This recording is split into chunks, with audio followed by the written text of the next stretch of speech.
Supporters of Davao City Mayor Sara Duterte gathered with a common goal to convince her to run for president. A mass was held and other supporters hit the road for a motorcade in Quezon City. In Cebu City, Duterte supporters put up a campaign headquarters. Groups have been pushing the mayor to run for the highest post, saying she will be a better leader than her father, President Duterte. Last month, Mr. Duterte accepted his nomination as vice presidential candidate of a faction of the ruling PDP Laban Party. On Facebook, the presidential daughter thanked her supporters. She says service to the country will continue. Dadag pa rin balita sa politika, hindi natatakbo sa pagkapresidente si dating Speaker Alan Peter Cayetano para sa halalan sa susunod na taon. Inanunsyo ni Cayetano ang desisyon niyang ito ngayong araw, October 1, kasabay na rin ang pagbubukas ng filing ng Certificate of Candidacy para sa 2022 election. Sa ngayon, wala pa at hindi pa sinasabi ni Cayetano kung ano na lamang ang posisyon na kanyang tatakbuhan. Gayunpaman, sinabi nito na tutulong siya sa pagbalangkas ng 5-year plan na maaaring irekomenda sa mga presidential candidates na maaari nilang sundin o isama sa kanilang mga ninanais para sa Pilipinas. Nauna nang sinabi ni Cayetano na seryoso ito na kinukonsidera ang pagtakbo sa pagkapangulo sa halalan sa susunod na taon. Magugunitan rin na si Cayetano ang running mate ni Pangulong Rodrigo Duterte noong 2016 elections.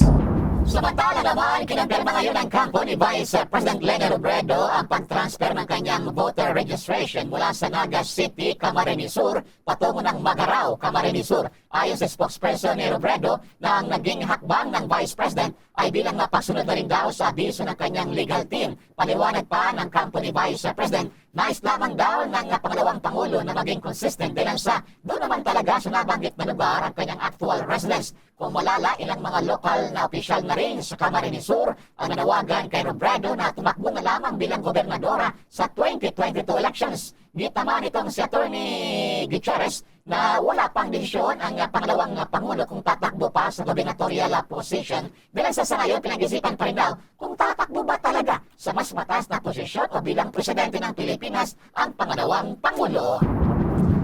Sa dagdag pang balita, nanindigan naman si Senate Blue Ribbon Committee Chairman Senator Richard Gordon na hindi magpapadikta ang Senado sa Administrasyong Duterte kung kailan nila ititigil ang pagdinig ukol naman sa family deal ng PSDBM. Ayon kay Gordon, sa ikasapung hearing ng kanyang pinamumunuang komite, tatapusin nila ang pagsisiyasat kapag nakumpleto na ang kinakailangang impormasyon.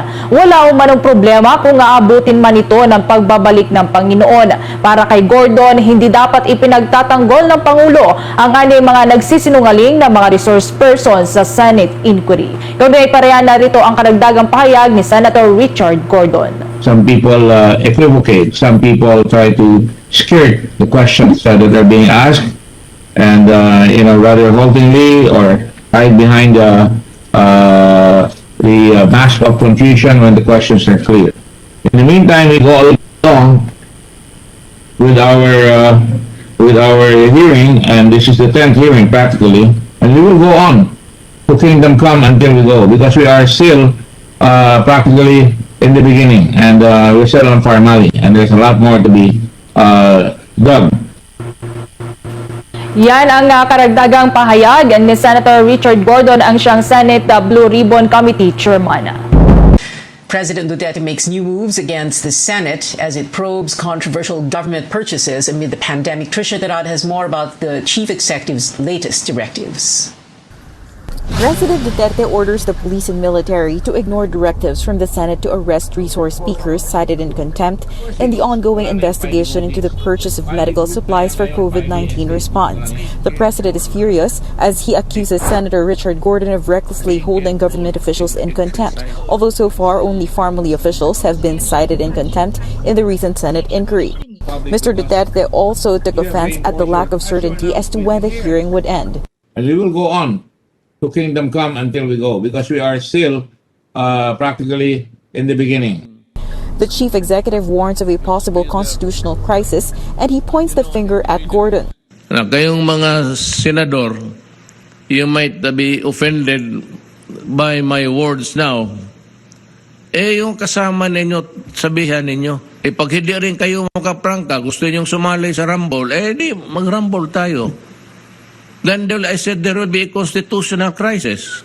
President Duterte is no longer allowing executive officials to obey summons with regard to the Senate probe. He has instructed Executive Secretary Salvador Medialdea to draft a memo to make it official.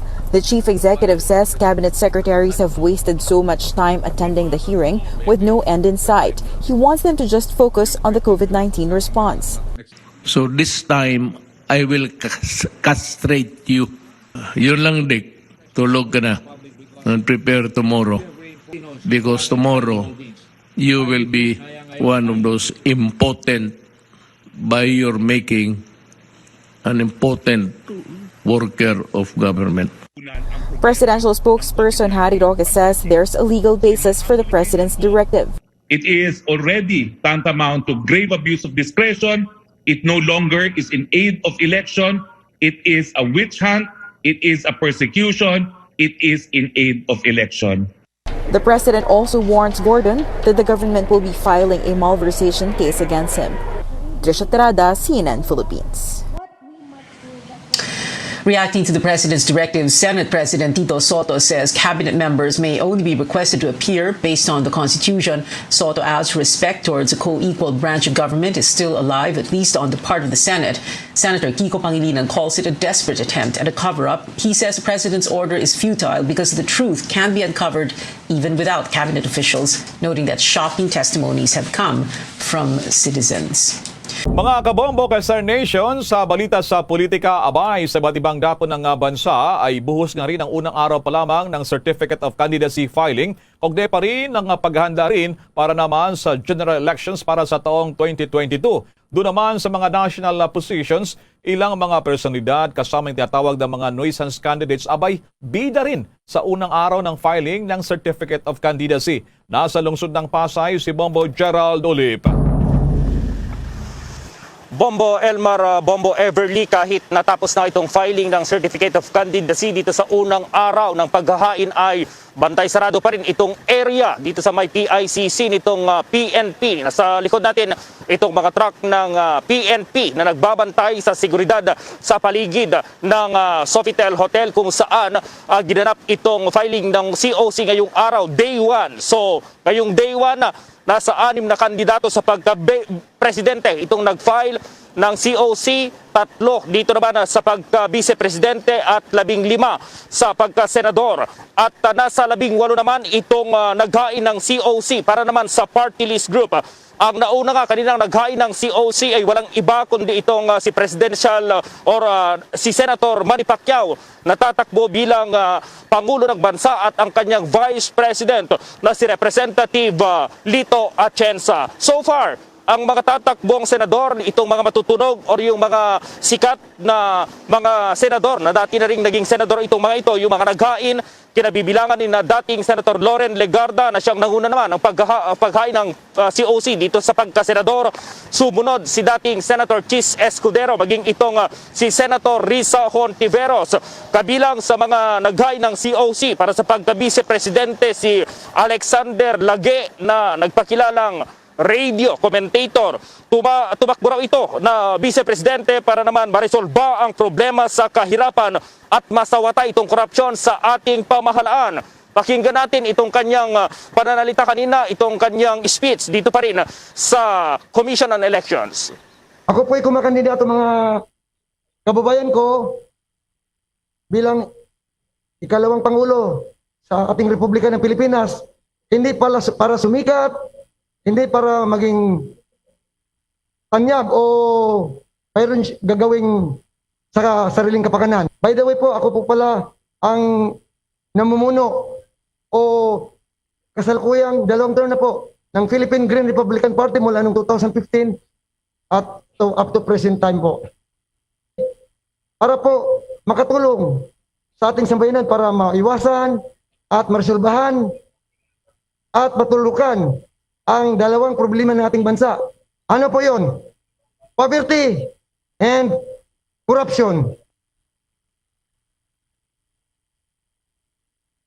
Ito mas matindi yung tatakbo sa pagkapangulo sapagkat itong nagpakilalang scientist na nagtapos daw sa Harvard University na si Laurencio Juniulaga ay naniniwala ito, Bombo Elmara, na itong mga coronavirus disease 2019, itong mga COVID-19 patient ay magagamot daw, makaka-recover kapag kinuryente ng 12,000 volts.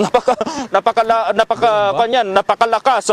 At ito rin, para maiwasan, makarecover daw dito sa kamamatay na virus. Patuloy yung pakikipag-ugnayan daw nito sa mga foreign consortiums para gamitin itong teknolohiya sa pamagitan ng electrons para ma-eradicate itong kahirapan, makapagbigay ng libreng edukasyon at murang elektrisidad.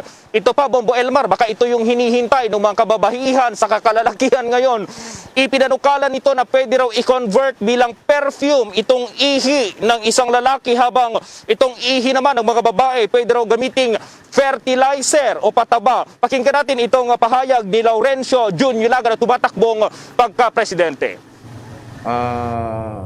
Ato ay tumakbo bilang isang leader ng Pilipinas.